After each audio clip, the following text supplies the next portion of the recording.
నమస్తే, నేను మీ కుప్ప పద్మిని. ఇన్నాళ్ళు మీ సపోర్ట్‌ని నాకందిస్తూ, మీ ప్రేమని నాకందిస్తున్న ప్రతి ఒక్కరికి కృతజ్ఞతలు.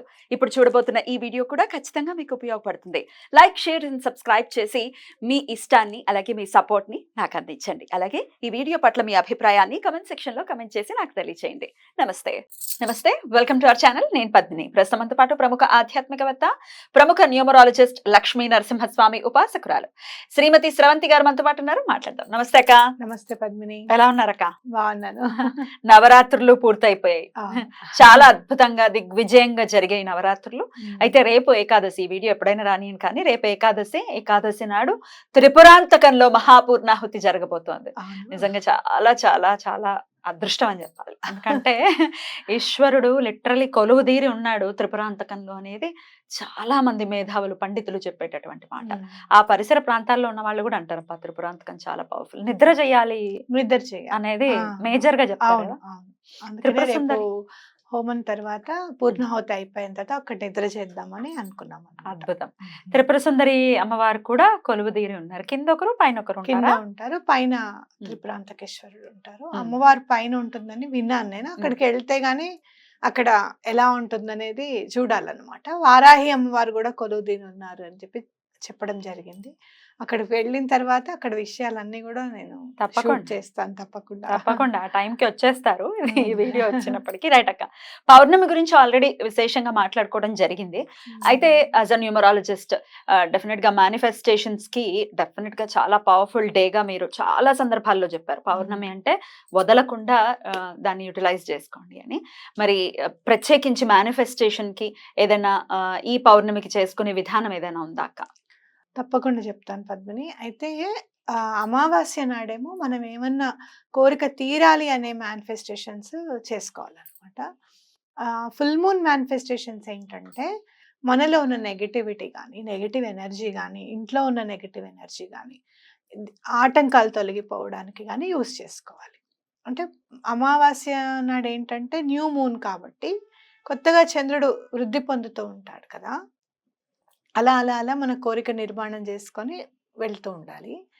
ఫుల్ మూన్ నుంచి ఏమవుతుంది, పౌర్ణమి నుంచి తగ్గుతూ వస్తాడు కదా చంద్రుడు. అందుకని మన నెగటివిటీ ఏదైనా ఉంటే తగ్గిపోవాలి అని చెప్పి, లేకపోతే నెగటివ్ ఎనర్జీ అసలు ఇంట్లో ఉండకూడదు, ఎప్పటికప్పుడు క్లెన్స్ అయిపోతూ ఉండాలి అని చెప్పి అనుకోవాలన్నమాట. సో మంత్లీ వన్స్ ఖచ్చితంగా ఈ ప్రక్రియ చేసుకోవాలి. అయితే మనకి నెగటివ్ ఎనర్జీ వెళ్ళిపోవాలి, అసలు మన ఇంట్లోనూ వంటలోనూ నెగటివిటీ అనేది ఉండకూడదు అంటే గనక మనం ఎప్పుడు కూడా సుగంధ ద్రవ్యాలని కానీ, లేకపోతే అరోమా ఆయిల్స్ అంటారు అనమాట, చాలా సువాసననిచ్చే పదార్థాలని, నూనెలని వాడుకోవాలి అనేది చాలా ఇంపార్టెంట్. మీరు పౌర్ణమి రోజు అత్తరు కొని తెచ్చుకోవడం ఇంటికి, అలాగే బిర్యానీకి సంబంధించిన ఆకులు కానివ్వు, మంచి మంచి సువాసన వచ్చేవి కదా బిర్యానీ దినుసులన్నీ కూడా. అలాగే మీరు కొత్తిమీర కొని తెచ్చుకోవడం, లేకపోతే కరివేపాకు కొని తెచ్చుకోవడం, ఇలాంటివి చాలా ఇంపార్టెంట్ అనమాట. అవి కంపల్సరీ ప్రతి పౌర్ణమికి చేస్తూ ఉండండి. అయితే ఈ పౌర్ణమికి మీరు ఏం చేస్తారు అని అంటే లావెండర్ ఎసెన్షియల్ ఆయిల్ అని దొరుకుతుంది. లావెండర్ అనే ఎందుకు చెప్తున్నాను అంటే అన్ని రాసుల వారికి లావెండర్ చాలా మంచిది అనమాట. మీరు చూస్తే లావెండర్ పువ్వులని కొట్టండి ఎక్కడన్నా, డార్క్ వైలెట్, లైట్ వైలెట్ కలిపి ఉంటాయన్నమాట. చాలా అందంగా ఉంటాయి, చాలా సువాసన భరితంగా ఉంటుంది ఎసెన్షియల్ ఆయిల్. అవును, అది డిస్టర్బింగ్ గా కూడా ఉండదు, చాలా మైల్డ్ గా చాలా హ్యాపీనెస్ ని తీసుకొస్తుంది, అందరికీ యూజ్ అవుతుంది అనమాట. అది ఇంటికి తీసుకొచ్చుకొని చక్కగా మీరు ఏం చేస్తారంటే బయట చంద్రుడు కిరణాలు పడుతున్నట్టుగా పౌర్ణమి రోజు మొత్తం ఉంచేసేయండి. తర్వాత నెక్స్ట్ డే నుంచి మీరు ఏం చేస్తారు అని అంటే వాటర్లో కొంచెం వేసుకొని స్నానం చేయండి అందరూ. ఇంత బాటిల్ ఉంటుంది, ఎక్కువగా వేసుకోకూడదు. చాలా స్ట్రాంగ్ ఎసెన్షియల్ ఆయిల్ అంటే ఏంటంటే చాలా స్ట్రాంగ్గా ఉంటుంది అనమాట, అది వేసుకోవాలి. మీకు ఇంకా చాలా ఓపిక ఉందనుకుందాం, అప్పుడు సెంట్ గులాబీ అని దొరుకుతాయి బయట, ఇంత వెడల్పుగా పువ్వు ఉంటుంది సెంట్ గులాబీ అని. ఒక 10 రూపాయలు తెచ్చుకొని ఆ గులాబీ రేకులన్నీ తీసేసి కింద నీళ్లు పోసి ఆ గులాబీ రేకుల్ని లోపల వేసేసిన తర్వాత మూత పెట్టేసేసి ఉడికించేసేయండి.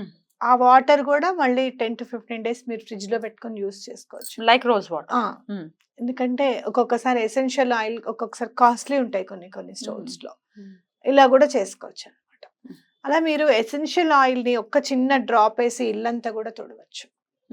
అట్లా నెగటివిటీ అనేది ఉండదు.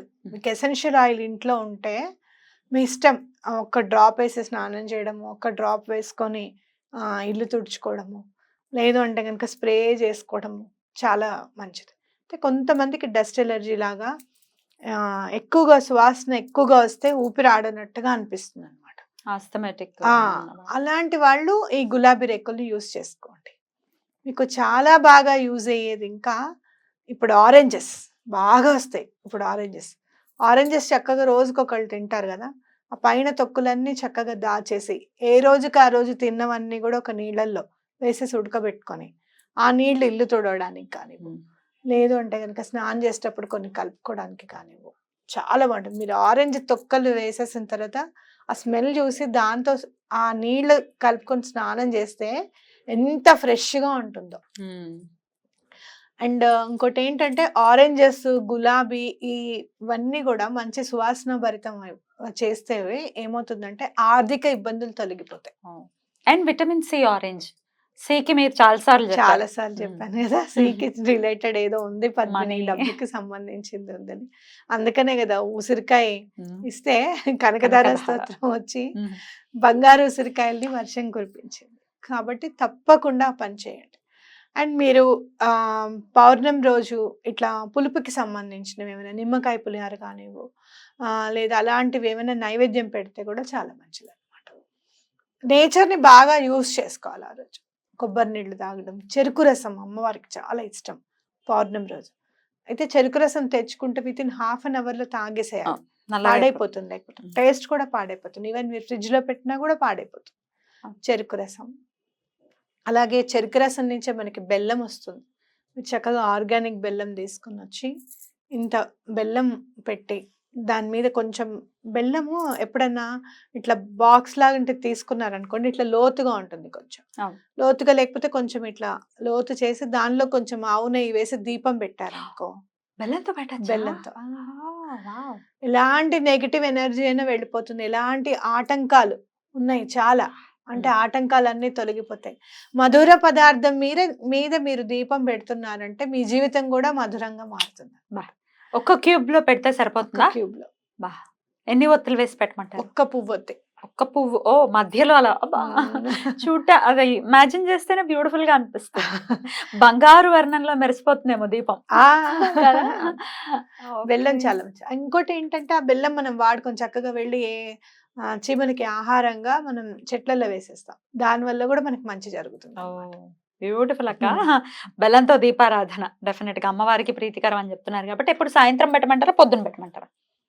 పౌర్ణమి సాయంత్రం కాబట్టి సాయంత్రం పెట్టండి. మార్నింగ్ అవర్స్ నుంచి మీరు ముందు రోజు తెచ్చుకొని ఈ లావెండర్ ఆయిల్ కానివ్వు, లేకపోతే ఆరెంజెస్ వాటర్ కానివ్వు, ఏవైనా పొద్దున్న నుంచి యూజ్ చేసేసుకోవచ్చు.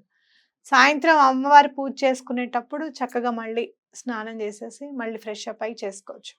లేదు మేము ఆఫీస్లోకి వెళ్తాం, లేట్ అవుతుంది అని అంటే ఎంత లేట్ అయినా పర్వాలేదు, పౌర్ణిమ 12 వరకు ఉంటుంది మీకు, ఎంత లేట్ అయినా పర్వాలేదు, మీరు పూజ చేసుకోవచ్చు. అదే ఆఫీస్కి వెళ్ళడానికి లేదు, ఆదివారం దొరుకుతాయి.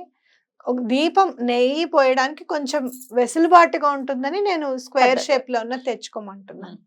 అది బ్యూటిఫుల్ అక్క, చాలా అద్భుతంగా వివరించారు. ఖచ్చితంగా ఇవి చేసుకుని లక్ష్మీదేవి యొక్క కృపని ప్రతి ఒక్కరు పొందాలి. అలాగే నెగటివిటీని డెఫినెట్ గా ఇంట్లో నుంచి పంపించేసి పాజిటివ్ లైఫ్ మన వాళ్ళకు ఉండాలని మనస్ఫూర్తిగా కోరుకుంటూ చాలా చాలా కృతజ్ఞతలు అక్క. నమస్తే.